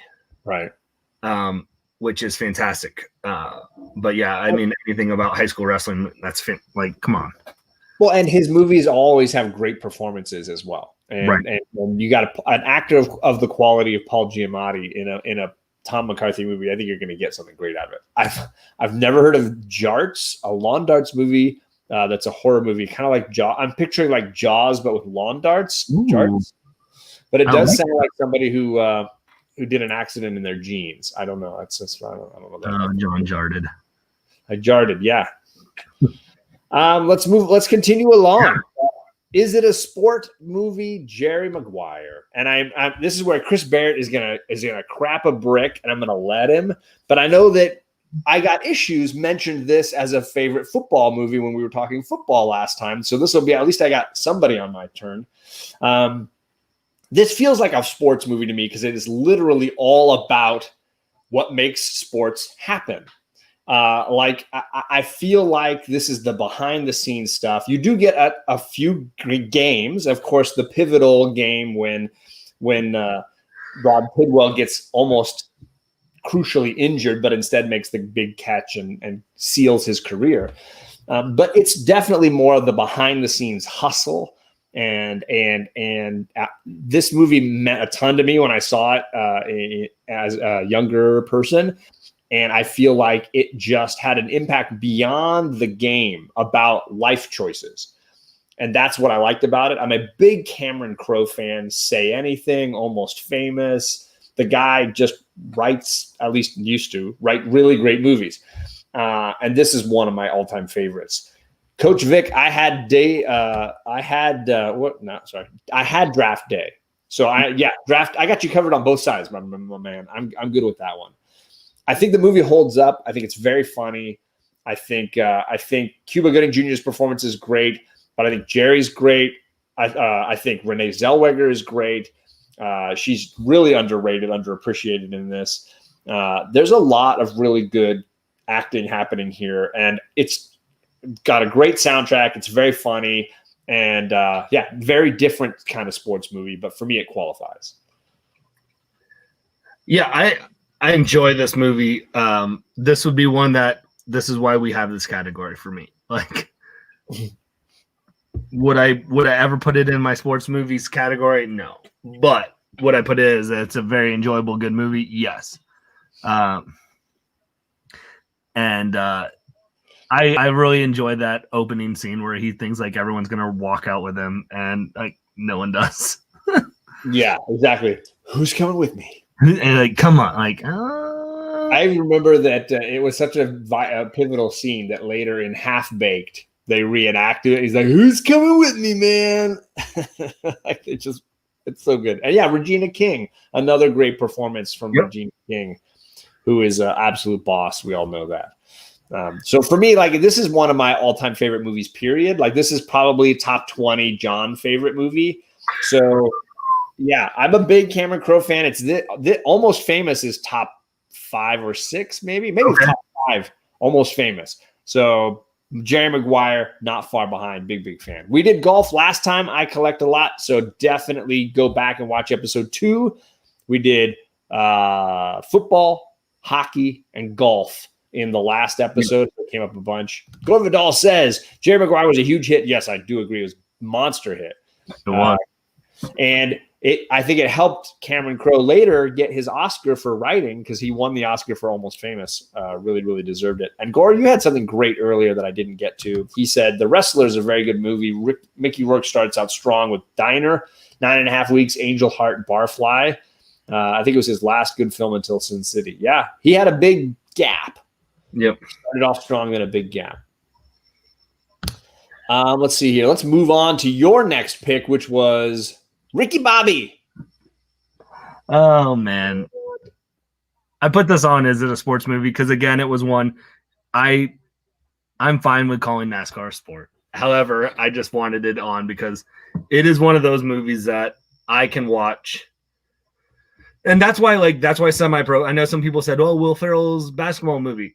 It doesn't hold a candle to Talladega Nights, in my opinion, as a comedy. Like, I enjoy it. I enjoyed Semi-Pro with Andre 3000 in it. But if you're going to look at what a sports comedy, especially a Will Ferrell sports comedy, Talladega Nights hits all the right notes. I mean, the relationship that he has with John C. Reilly. Right. Like, Shake and bake. I mean, how often do such a quoted movie, right? I mean, the chat's going to start quoting it now. I can tell you, you know, Yeah, I mean, on Mountain Dew. I feel like he has a bit of the early Adam Sandler, where he's got a ton of sports movies that he's made. You know, we talked about Kicking and Screaming on when we were doing soccer. We didn't talk about Blades of Steel, but like, you know, he's got a ton of Blades of Glory. Blades of Glory. Sorry, Blades of Glory. I was like, what? Blades of something. I don't remember. But he's done a bunch of sports movies. Yeah. And I think this is, I like Blades of Glory. I like Semi-Pro. Not really as much Kicking and Screaming, but I feel like this is same with Adam Sandler. He had, you know, Happy Gilmore and Waterboy, and then I'm not as much of a big fan of The Longest Yard. That doesn't knock it at all, but it is just an entertaining movie. I think Will Ferrell in this movie does, like you said, Adam Sandler is a great comparison because the cast, right? They have Michael Clark Duncan in it. Sacha Baron Cohen. Yep. They all just play really well with his movie. And whenever I'm doing YouTube videos, I still think of like, what do I do with my hands? Like when I first was doing unboxings, I'm like, what do I do with my hands? Yeah, it's eminently quotable. I definitely think it's top 5 Will Ferrell movies as far as his lead films, because there's like, I'm not going to count like Wedding Crashers where he's got like one small scene, but I think it definitely deserves to be in this conversation, and I'm glad you picked it because I only am going to let one race car movie make it onto my list. So I'm glad this wasn't the one I had to pick. Right. Chris Barrett is a race car fan. He's shouting out that you need to be in shape to be a race car driver. And obviously, the heavier you are, the more a challenge that is for the car to drive you, right? The more wear and tear on your car. He's not wrong, but it's fun to poke the bear. A little bit. It's fun. All right, let's see what you got rolled up for me next. Hey yo, if we're traveling down silly comedy sports movies, 2-3 people mentioned it in the chat already. This movie is freaking amazing. This movie is just I don't know. It's just shits and giggles for me. This movie is hilarious nonsense. And here we are, Woody Harrelson showing up again, Bill Murray showing up again. This movie slays me. Bill Murray's Comb Over is worth the price of admission for me, straight up. But you get a one-handed bowler, you get an Amish bowler. Like, what more do you want? Like, this movie has it all. Slays me every time I watch it. Everybody was like, "Oh my gosh, Something About Mary is so amazing." I'm like, you guys haven't seen Kingpin, have you? Because that movie's better. Like, for legit, I legitimately think Kingpin is a better movie than Something About Mary. It is phenomenal. It's Bill Murray's character was ahead of its time because I feel like Bill Murray's character is the character who is the bowler who's like, I am who you say I am, right? Like whatever his name is, Pete, who's like just the fist pumping it. He's like, I am who you say. Like that's his character. That was Bill Murray's character like 10 years before that guy did it. And his hair goes straight up and so good. And when he's doing the single moms football squad and he's like waiting for her to hike the ball and like he's like the little kids going go long, go real long. It's like grabbing the moms. It's hilarious. It's like this is like a sequel to White Men Can't Jump, and his shtick just goes wrong this time. He gets caught hustling, loses the hand. Does Big Lebowski count? Hey, we discussed it, I will say. But if I'm going to pick one bowling movie, this gonna be it. And again, I love the finale. I love the big competition at the end is so well done. I think this movie just hits all the right buttons for me. And gotta pay the rent. Gotta pay the rent. That lady, oh my God. I still like that. There are certain scenes in movies where I'm just like, one where I'm like, that scene is so good though. It's so hilarious. Oh yeah, Absolute gem. This movie just absolutely is phenomenal. So yeah, my favorite Farrelly Brothers movie by a long mile. I think I know what my next pick is here, and I feel like this is where I go off you're either gonna love it or you're gonna hate my pick here. I think this is it. I'm trying to remember. Yup. You're either gonna love it. The chat. It's come up twice in the chat. I missed it. I even highlighted one of them. Oh, well, I missed it. So is this a sport? Sell me, Bearded. So I'm going to let the chat kind of sell you on this, because this is, I really wanted to put this in because I don't know if I would consider poker a sport. But you're right. Like, I mean, the argument was used earlier, Ready to Rumble, not Ready to Rumble, but if it's on ESPN and things like that. And Rounders, first off, is just a fantastic movie with Matt Damon and Edward Norton. John Malkovich is fantastic. Turturro's like such a good movie. And it's, it's one of those movies that I think is it's one of my top tier movies. I don't know like what number I'm putting it up into. I mean, I don't think it's top 10, but it's up there as a top tier movie for me. The performances are fantastic. And I just think this is one of those that I really wanted to see. Because I like the movie so much, I wanted to see what the chat's thoughts are on this, because if we're really going to have a category, is it a sport? Does it count? Because, people are throwing in some of, you've said, does it have defense? A sport has to have defense. And people are saying, well, there is defense here in poker and stuff like that. And well, it's on ESPN. So, and it goes, I think people, sometimes say, well, we talked about is golf a sport. So I put this up here because I thought it could be an interesting talk about in the chat, but it also is a movie that I truly, nearly, dearly love. I think it is a very, really well done movie. This came out not long after Good Will Hunting, and for me, it's like the illegitimate brother to Good Will Hunting. You have Matt Damon yet again playing like a savant of some kind, and he just is he going to use it for good? Is he going to use it for evil? Where's he going to go? He's got a friend that could push him to do good things or push him to do bad things.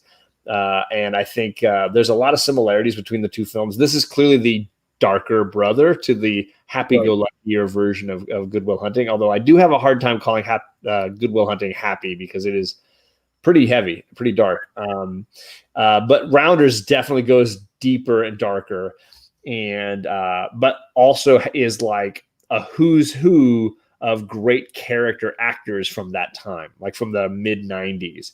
You have some phenomenal character actors, and you ran off a huge list of them. So the performances are phenomenal. Is it a sport? I have a tough time. It's the most fringe of all of our picks, I think. But that, or maybe Jerry Maguire is in some people's minds. Saying later on, I got one. I'm not going to spoil anything. It might be a sentimental pick, but you've got one that I'm going to say is more of a fringe pick than my pick right here. And I will let the chat. The chat's going to have to hold it in their mind. Is it Rounders or one of the later picks that is more? Is it a sport? Yes, it's a sport. Is it a sport movie? Let's say that. There it is. You got Chris Barrett on your side. There you go. I don't know if I win then. Midget tossing is a sport, says Captain Comics. There you go. Lots of things going on here. But whether it's a sport or not, definitely a very good movie that if you haven't seen it, it is very entertaining and full of great acting. Definitely and go. And yeah, I mean, I see where your point is because I think it came out literally a year after Good Will Hunting.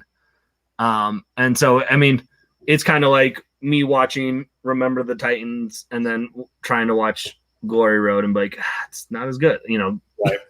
Yeah. But I think it was great. And I do think Good Will Hunting is in a league of its, and Gore, of course. Yes. Yes, he's got it. Yeah. I mean, I obviously Good Will Hunting is the feel good version. And I think does leave you feeling a little happier at the end, but I also think it also hits all the notes a little more purely, but this film I think is overlooked because of that. And I don't think it's fair. At the time, I know a lot of people didn't like it because it felt like a darker version of Good Will Hunting. But it really isn't because it's a film about, it's a different relationship, Right. the Edward Norton character and the Ben Affleck character make these two films very disparate. And Edward Norton is clearly the devil on this guy's shoulder, just like Ben Affleck is the angel on Will Hunting's shoulder. And it makes a big difference the way those friends treat him. One friend saying, dude, if you're still living here in 10 years, I'm going to freaking kill myself because you can't be. You deserve to be somewhere else. One friend who is legitimately saying, get out of here. You deserve better. And the other friend who's saying, no, you got to go deeper. Let's get deeper into this. So maybe Good Will Hunting was the first in the trilogy. Then Rounders. What would be the third? Is it Dogma? Dogma? Oh my God, we picked the same freaking movie. That's hilarious. I love Dogma. Really underrated movie. Yep. No, sorry, Coach Vic, Glory Road did not make the list. I definitely found it subpar when I watched it. I didn't hate it, just not as good as the other ones. Ooh, and look, I collect a lot, picked it too. I think it does feel like the third brother, because in that be right around that time, because it's that one they split, and then the best friend becomes the villain, and Matt Damon floats off to the side at the end. And he has his angel who then goes rogue, and so it's he is legitimately an angel himself. No one is going to literally be able to watch Good Will Hunting, Rounders, and Dogma the same. They're like the trilogy of Matt Damon movies. That Matt Damon, the savant. All right, well, let's continue along here and see what my next Is It a Sports Movie is. I do really enjoy this movie, and I think it's funny. I think it's superbly well acted. De Niro, Cooper, Jennifer Lawrence, all of them amazing. But more than that, it's actually two sports movies for me, because there's a bunch of football talk, a bunch of football going on. There's a dance competition in the middle of this story that's really the sport of this movie. They are training for this. They're competing in it. And whether or not they win is a pivotal plot point at the end of this movie. So for me, the sport is not football, despite the fact that there's a ton of football talk here. This is a dancing film. It's a dance competition film. What do you think of that pick? Woo! I forgot about this one, and this wasn't even the hot take of Is It a Sports Movie that you picked. You didn't even, I don't know, did you leave out my boy Chris Tucker? Because I thought he was not yet. I didn't get to him yet, but yeah, Chris Tucker he was great as the best friend kind of in this role. Like, and it's been a while since I saw it. I know I saw it when I was doing my Oscar watch before the Oscars, whenever it was nominated, because I mean, it was loaded. And this was one where I was like, there are judges in the dance competition, just straight up. There are judges. I feel like this was going to be a tough sell for you. Maybe he's saying that if it has a judge, then it's not a sport, is what he's saying. I don't know. Maybe that's what he's saying. Because the dance competition is all about the score. And they've made a big gamble, a big wager on the dance competition at the end, whether or not they get a certain score. If they get a certain score, they win the bet and they win the money. They also parlayed it, I think, on a football game as well. And I think it just goes on to. I think it's a great movie from the aspect of what it deals with when you're talking about mental issues and mental health, and that aspect of. I think that is the highlight of the movie for me. For sure. And I think to say, is it a sports movie, is fun just because we get to talk about this movie. Right. Because I think it's raising awareness for mental health in a way that some people I don't think would have seen, would have noticed as much, because I think that's what arts do, right? Like, that's why we love movies, because they highlight stuff. But I think it's a great movie. I would say it's not a sports movie. I'm fine with that. Yeah. But for me, I feel like the certainly the watching of sporting events is a big part of this movie.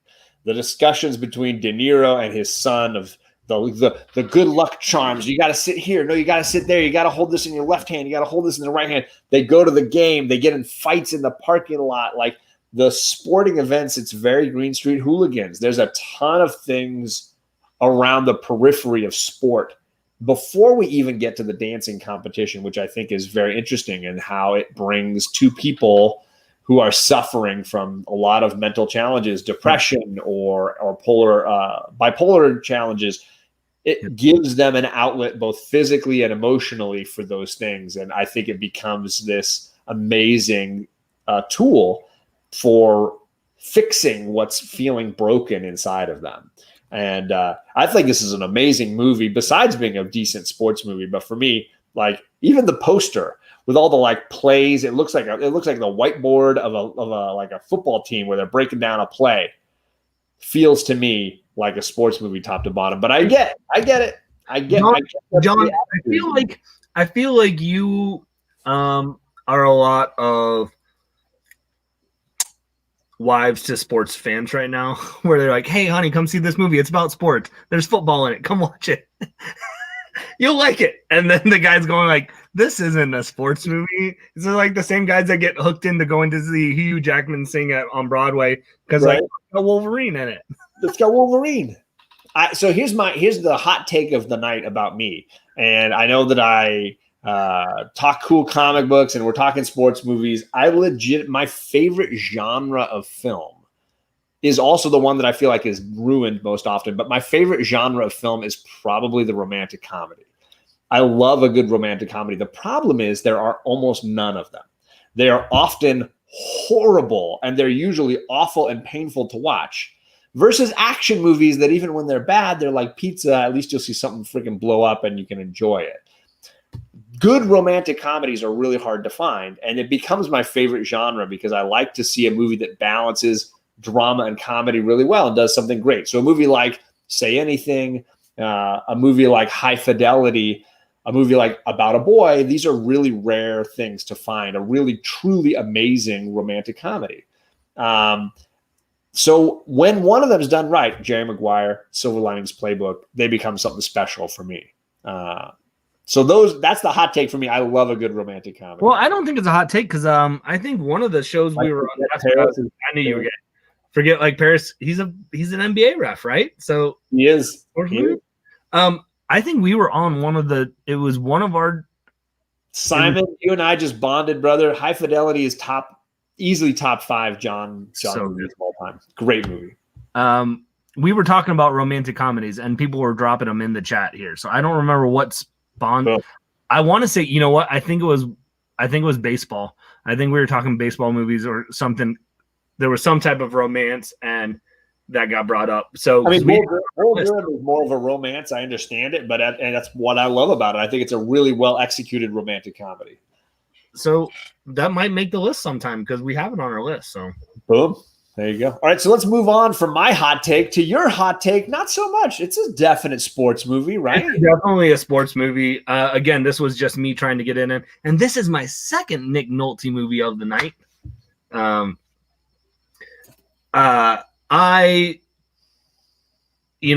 It's MMA.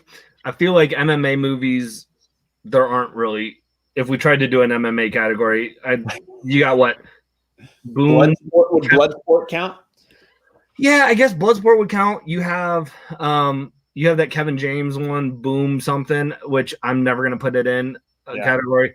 There's like Never Back Down, which is like your if The Warrior was written by 90210 writers, it's your Varsity Blues of MMA fighting. But I feel Here Comes the Boom. That's it. Where it's the same storyline of Joel Egerton's character, where he's a teacher who is an MMA fighter, which I feel like could be your storyline, John. Well, the way I'm doing push-ups like a pro these days, right? But I just think I'm a sucker for a dynamic of seeing the relationships between families, right? Like whether they're healthy or not healthy, and trying to figure out those things, right? Like the dad who is an abusive alcoholic, who is recovering now and is trying to embrace his sons, but he was such a horrible person to them, like in that dynamic. And then how the brothers' relationships was so skewed because of that. And then you throw in just beating the crap out of people. Man, I'm there for it. Well, and all of that surprises me that you never saw The Fighter until we got around to doing boxing movies, because it's basically the same kind of stuff as far as family and how it's working or not working, and how a violent sport is an outlet for people in a dysfunctional, challenging family situation. I will legitimately say I've never seen The Warrior. So it's clearly a movie that I need to add to some kind of a list for me. But from what I know about it, it seems to remind me of The Fighter a ton. Right. And that's what I would have said. The dynamics of the family relationship between that we talked a lot about, of like what is the boundaries for a healthy family dynamics, and why do people still get pulled into situations they're not. And I think it's similar in that mindset, but it's almost like where they've gotten out of the unhealthy relationships, and now it's trying to figure out where is there a second phase where you can reconcile and bring reconciliation after. Because I feel like The Fighter was taking place when it was in the moment of a very unhealthy dynamic still. And getting through that to the other side. Yeah. And where this now is almost like, if this was almost like a sequel to The Fighter, of where it's like, okay, they're through that unhealthy dynamic of a relationship, but is it still healthy? Or, is it still unhealthy because of how they interact, even though they've gone their separate ways to say, hey, we need to put barriers up. And I think it's one that I can watch a lot. Because I will say I like all three of the lead actors on the poster here, so I definitely will have to check it out at some point. I had heard some good things about it. I just never got around to seeing it. Yeah. I mean, probably because I couldn't convince my wife to go. I'm not going to say it's Rocky. Like, I'm just like, I hate when movies. The poster says it is. I know. I hate when movies like the next Rocky. No, it's just because there's fighting, it doesn't mean it's a Rocky movie. It's nothing like Rocky. You got to compare it. They have to compare it to something. I know. So I think that's my last, before we get to our two sentimental picks, I think. All right, let's see what we got for my last pick. When we sat down and started saying, hey, let's talk about sports movies, I will legitimately say this is one of my all-time favorite sports movies, just period. I think this movie is phenomenal, and I cry every time I watch it. I mean, it has everything. I mean, it has the underdog. It has the death of a child. It has the injured hero twice coming back from injury to win championships. I think this is just a masterpiece of filmmaking. The three actors, Tobey Maguire, Jeff Bridges, Chris Cooper, they are all amazing in this movie. The photography is the way they photograph the races, the music. This movie is amazing. Absolutely one of my favorite movies, much less one of my favorite sports movies. Is it a sport? It's tricky. You have timing race. You have, is there defense? I mean, it's literally the same thing as car racing, right? I mean, how is this different from car racing? I really don't even know. You're doing all the same things. You all start at the same time. You're going around a track together. Who wins? Who gets to the end? There's the same element of, I don't know, defense, quote unquote. For me, it feels no different, except that the thing that is taking you to the end of the line is actually like alive and physically moving, in which case it feels like more of a sport than NASCAR. Hot take.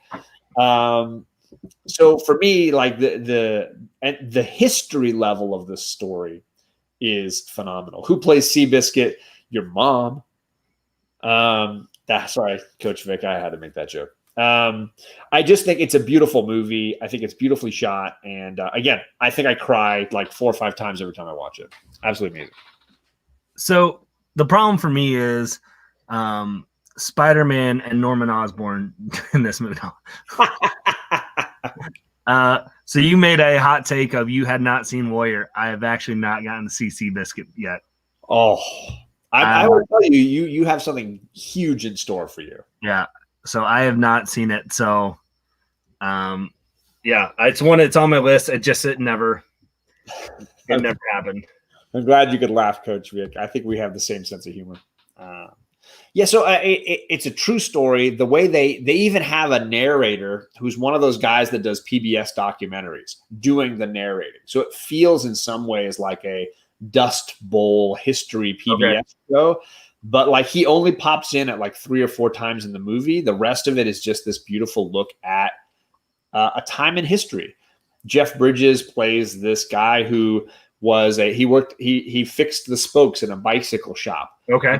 He's like, oh, maybe I'll sell my own bicycles. And then that business is a failure because the car comes along and everybody wants cars. So he starts selling cars. He becomes this huge car salesman. But then tragedy strikes and the stock market falls and he starts to realize that the money he made isn't going to last forever. And his marriage falls apart and he buys horses to see if he can make a living there. And he meets a beat up horse trainer who has no living anymore because there is no West anymore. Nobody wants freaking horses anymore. So he has out of luck. He meets a jockey who's way too big to be a jockey anymore. He's like taller than the other jockeys. So he's not really in the running. He's also blind in one eye.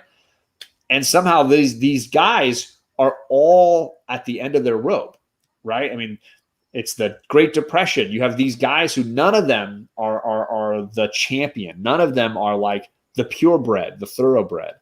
And neither is this tiny little horse they find. Yet it is just so an unlikely, I don't want to say pairing, but there's 4 of them with the horse included. They equal success. And it's just absolutely, it's just unbelievable. Unbelievable. Yeah, I mean, you had me sold on it, but then when Gore says I'll like it, I'm in. So yeah, that one I knew when we first started doing this that Seabiscuit would come up at some point. I had to figure out a way to just get Seabiscuit in. So here we go. If you're over 5 feet and 90 pounds, you can't be a jockey. So yeah, as small as Tobey Maguire is, he no jockey. He no jockey. So yeah, this one had to make my list. So are we into the hot takes?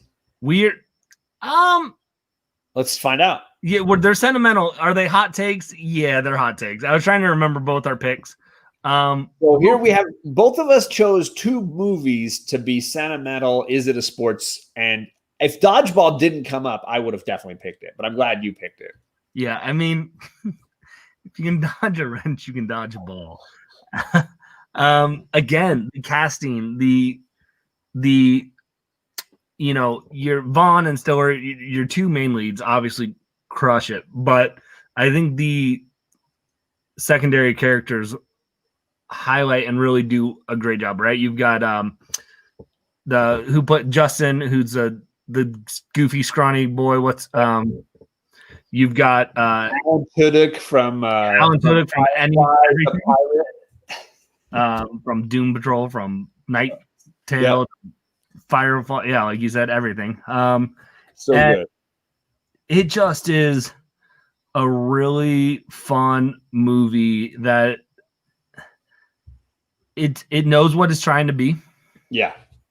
And it has those moments like with Chuck Norris. Sorry, brother, they did not make the list. Yeah, I'm surprised actually you did not bring up Finding Forrester when we were talking basketball movies. I think Finding Forrester is a little too cliched for me. It comes off as like too written. It feels phony in some ways. I don't hate it. I think it's a very good movie. It's just it's not. I like all these other movies better, including even Dodgeball, which I would say is as close to Kingpin as any movie that I've ever seen. It's so spot on with the same sentimentality. Yeah, and like, Jason Bateman as a comment, like, oh, that's a bold move there, Cotton. Let's see how that pays off for him. Like, Pepper and Cotton as the sports announcers are so freaking good in the final sequence. It is. It's just, again, quotable movie. You can't. Is that top 5 basketball or top 5 movie overall? I think he's saying top 5 overall. Wow. I'm okay with it. Well, Bold I have to statement. watch it again before I can make an honest opinion. I haven't seen it for a while. I mean, this movie's got Patches O'Houlihan. Yeah. I mean, it's just got some really quotable moments. Patches O'Houlihan. It just cracks me up. And everybody is like well suited to their comedic part, like the part they're playing. I've seen I've seen Vince Vaughn and Ben Stiller in roles that didn't fit them very well, and they're both perfectly suited for these parts, and it just cracks me up. The movie just doesn't fail to laugh. Vince Vaughn kind of strays away from what he typically is. Vince Vaughn's characters are usually, and I'm not saying I don't like them, they're usually over the top, very loud. And that Justin Long, he was a more reserved, and it worked really well for this movie. I also like it when he does his, his role of being over the top in Wedding Crashers is a perfect role for him as well. But it's a different kind of style, which I appreciated in this, because I felt like he had to tone it down to counterbalance Ben Stiller's turned up to 1,000, right? Well, if you really look at the movie, I know comedy is often broken down into the straight man and the funny man. Like, this movie is packed with funny people. They needed a straight man, desperate. Right. And he plays it perfectly. He gets to be the one that reacts with what did you really do that? Really? He gets to call out everybody on their absurdity. And I think his delivery in that is really great. It's similar to kind of what he does in Old School. Yeah. I think there's a lot of that, let me just play it flat and straight, and it's going to be funny because of the insanity happening around. Right. So, yeah, that was one that we were talking it was going to make it on one of our two picks. For sure. Absolutely. All right, so here's what I got. And I know that in the chat, I got issues brought this one up, and I said I would have a racing movie, and I saw this one, and it didn't make my top 5 because I do think the director makes a couple of bad choices that frustrated me. But overall, this is an amazingly good movie, and a really interesting look at race car driving, really interesting look at designing of race cars and what makes race cars work, a good, cool look at history at the time, and 2 phenomenal starring roles. I think Damon, who's come up a few times, Christian Bale, who's come up a few times during the series, they both are really well suited to their parts. And my only complaint is that I feel like the director sometimes, and this is my complaint about the director in general, this is the same director who did Logan, and he is a really talented filmmaker, but I think sometimes his movies are really, really good and not great. Okay. And it's because he just misses a couple of good moments. And so moments that should be wow, this is going to be a moment where the audience really feels for Matt Damon. For some reason, he's got the camera on Christian Bale. And it's get the camera off Christian Bale. This is Matt Damon's moment.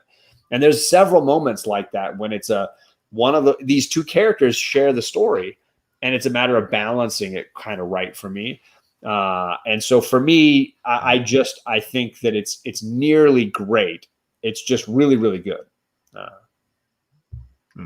This is my favorite car racing movie. I don't know that I've seen a movie with car racing that I enjoyed as much. This is not one I haven't seen. So you haven't seen it yet? Okay. But it's just, there's so many movies out there. Too close to being a documentary. It's way too close. I'll allow it, but skirting the line. He's the referee in our chat. I think he's going to really not enjoy my final. Oh, wait. Do we have judges in the chat? So does this mean this chat is not a sports movie? There's no defense. Although the chat is definitely trying to keep us from scoring on several of these. So if you missed this movie, I do think Ford versus Ferrari is worth a view, and I think you'll be impressed with a lot of the cool stuff that's going on. Yeah, I need to see that for sure. And I think it's on HBO right now if you got the HBO app. So let's go to your last hot take. It is basketball, which has come up a couple times tonight. I think it's come up every night. I think basketball has come up every time we've done a sports movie. Is basketball going to make it? Right. Yeah. This is one of those, it's just as fun. The concept for me of the intro is one of the most it's South Park. The intro is South Park at it, like what South Park does great. Of like where they're doing the map of like, well, this sports team here, the Utah Jazz, are the Jazz are now in Utah where they don't play jazz music, and and it talks about the absurdities of sports, which I think is a really, just as a spot on, take of like just how corporations have taken over, and I think that's a very fun thing. And then to see, it's absurd. But to have two guys, who are basically like, hey, we're playing our sport in our backyard. Like, how many of you guys haven't made up games in your backyard of like, all right, well, if you do this counts for 5 points, and this is 3, and the absurdity. Yeah, it's funny. Like, I'm a fan of South Park. It doesn't always hit for me, but I think this was one of their. Is it a great movie? No. But is it a fun movie that I can go back to and pop on and be like, yep, this is entertaining? Yes. I think this movie is very funny. I'm a big Parker, Matt Stone fan. I mean, if you haven't seen South Park, the movie, you're missing out on some just genius. If you haven't seen Team America World Police, I think that's a hilarious movie. I mean, the sex scene alone is worth the price of admission. The first musical I took my wife to go see was Book of Mormon. Oh, great. Hilarious. Really beautifully done. We got season tickets afterwards. So there's a lot of genius in the writing room for these guys. Yeah.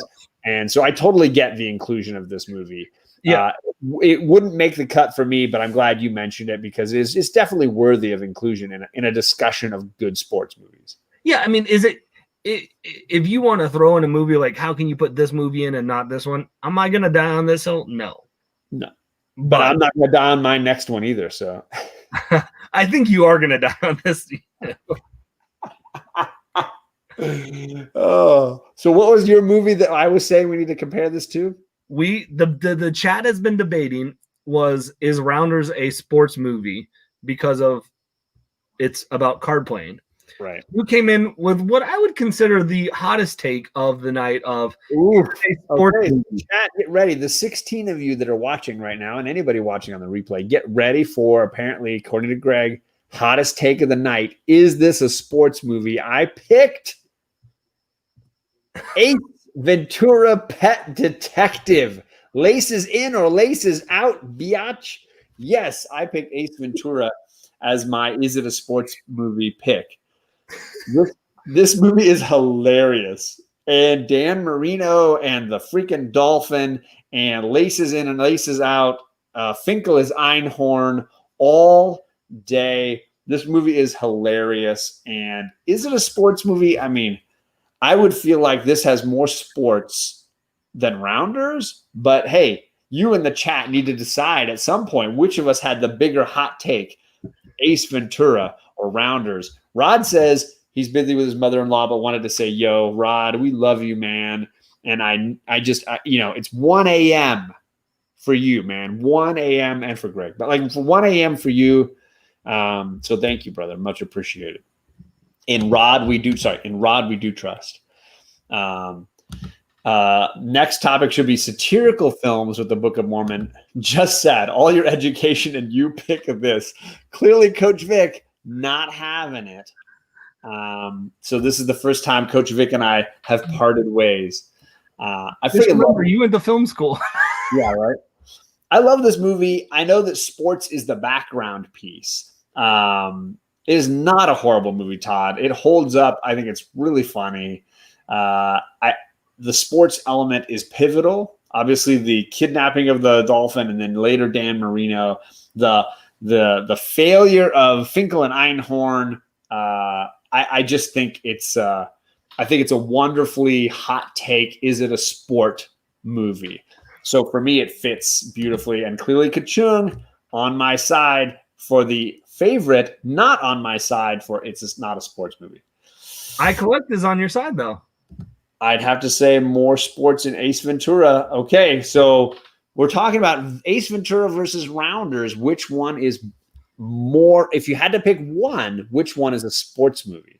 If you had to pick one of these and make it on a sports movie list of your top sports movie list. There's a Super Bowl. They have the Super Bowl in Ace Ventura, man. Come on. Admittedly, both of these are fringe, and that's the whole point of this second half of this show. We really wanted to go into the fringe a little bit, and I think I definitely found a fringe movie. Out of all the pivotal sports movies, you picked the worst. You could have gone Lebowski or Grunt. I could have. I think there's less sports in The Big Lebowski, in my opinion. But hey, that's just me. Coach Vic is with you. He's given up on me. He's just walked away. Boom, Chris Barrett. You've got the hot take machine on your side. I don't know if that's a good thing or a bad thing. If it comes to winning, it's a good thing.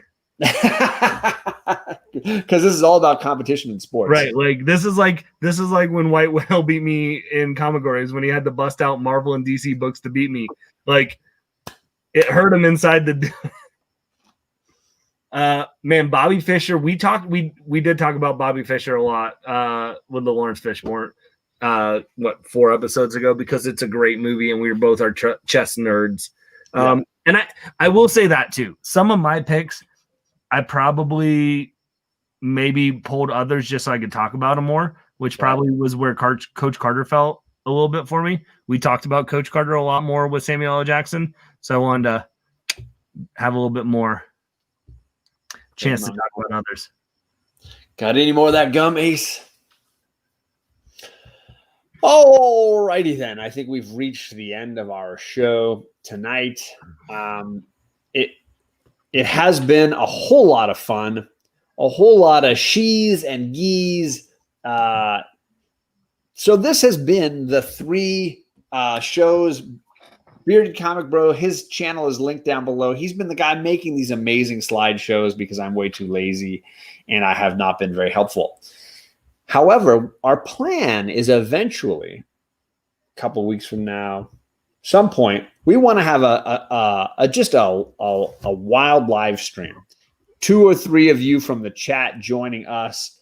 Tell us why we're wrong. Tell us what we forgot. Tell us what movies should have been included.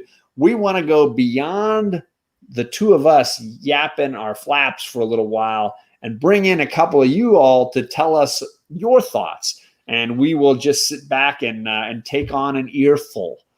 If you're interested in being that person, please leave some comments or drop us a link or comment on Instagram. Let us know because we want to expand this conversation one more time. Yeah, I think it is just to get some others. Like if there's stuff that you guys are like, hey, you guys really dropped the ball. We can ignore you. I want Coach Vic big time.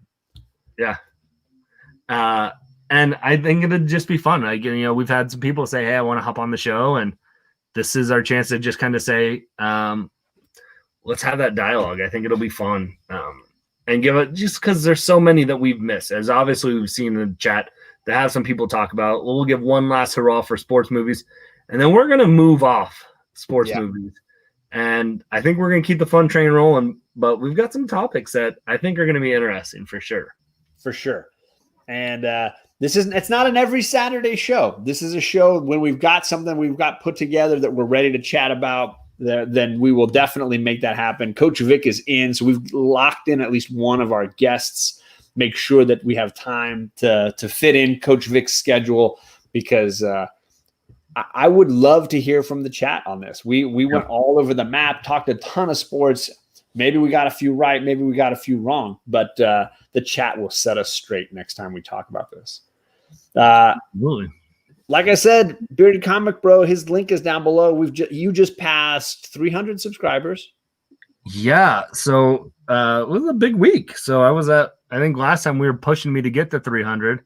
I'm at like 324 right now. 324, boom. So, making some moves. So it's been a busy week on the YouTube. So if you haven't followed or checked out Bearded Comic Bro's channel, I mean, he's done some really great content. He's been quizzing his wife, do you know your superheroes? She's been quizzing him, do you know your superheroes? And we just dropped our latest one on Thursday, and it was a blast. my wife renamed some of your favorite DC Batman villains, and there's some gems in there. What's funny is she knows her stuff. Like she really does. She for not liking comics like that. Like she knows her stuff, but like when she doesn't know it, she doesn't know it. I just think it's great that she has the willingness to try it out. My wife is like, I do not want any part of your YouTube. If certain people are on, if TJ or Alec are on, she'll sit and listen while we're talking and giggle. But like that's as close as she's ever getting to this camera. Well, it's even funny because we make that joke in this one. I was like, I hinted at it in one of my videos. Like, she goes, I don't watch your stuff. She's like, right. I don't, unless she's in it, she doesn't watch it. Now, if it's a video she's in it, she's like, have you edited it yet? Can I watch it? Well, and my wife's like it's me and it's both of her daughters every Saturday, and she's like, yeah, I hear you guys talk. I know you guys. Yeah. I'm gonna go watch the the new Bundy documentary. So that's it's a lot of fun. So I try and put out content every Monday and Thursday. Mondays. I mean, he's only got 300 subs. You're probably watching and you're not one of them. So get over there, just click it, check it out.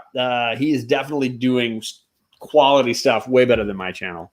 And hopefully soon he'll be able to host some of these too. He might be starting to host some of these when he's feeling like let's spread the wealth a little bit here.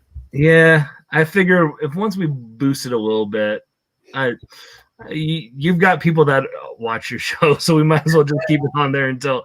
Like, I feel like this is entertaining enough that we put it on my show. People are like, wait, what channel is it on? I can't find it. All right, we got 3 people in the chat. What's up?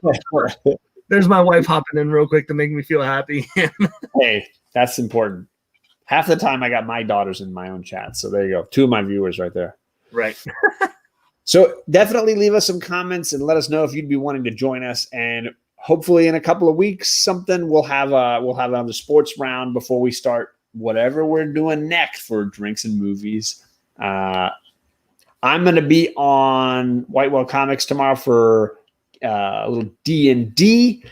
And then Tuesday night, I'm starting up my new show, reading. It's back here. My omnibus. Ooh. Uncanny X-Men omnibus. I just read Giant Size X-Men again for the first time in probably a couple of years. And I'm going to be talking about issue by issue through the Uncanny X-Men. If you're new to Uncanny, or if you're a big Uncanny fan, come by Tuesday night because we're going to be going issue by issue through that. Oh, and I forgot, Monday, I'm going to be on Vincent McLean, the Comic Machine channel, and we are talking Once and Future. So I don't know how he's doing it. My guess is there are going to be spoilers, so I don't know. But we're talking Once and Future. So if you've read Once and Future, love Once and Future. It's a great series. Come just talk with us in the chat and stuff and things like that. So that's Monday night. That'll be fun. So perfect. Awesome. So there you go. A lot of good comic content coming up and movies hopefully coming back here soon. Thanks for the slideshow, Greg. That was awesome, man, as usual. Absolutely. And we'll see you all back here again soon. Peace.